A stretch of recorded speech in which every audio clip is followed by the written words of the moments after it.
মালিক শাহ দরবারের গেট। হ্যাঁ, এই হলো মূল দরবার শরীফের ভিতরে অংশ। এই যে দেখা যাচ্ছে ভিতরের অংশ। হ্যাঁ, এটা তাদের অফিস রুম, যদিও অনেক সুন্দর।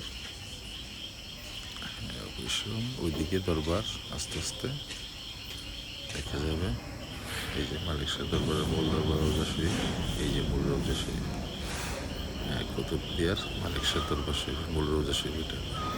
এটা বাতিঘর, কুতুবদিয়ার বিখ্যাত বাতিঘর। দেখার জন্য অনেক পর্যটক যায়।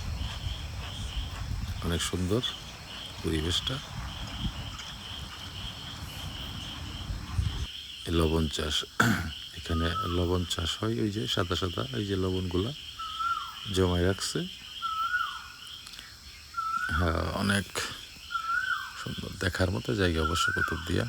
লবণ চাষ, এই যে লবণ কিভাবে চাষিরা করতেছে, জমাইতেছে। ওই যে সাদা একটা টাল দেখা যায় লবণের। ওই যে অনেক বড় লবণ চাষের। ওই যে এই খাল থেকে পানি দেয়। আর এটা বুঝতেই পারতেছেন, এই জার্নিটা কেমন। ট্রলারে সমুদ্র পাড়ি দেওয়া বিশাল ব্যাপার।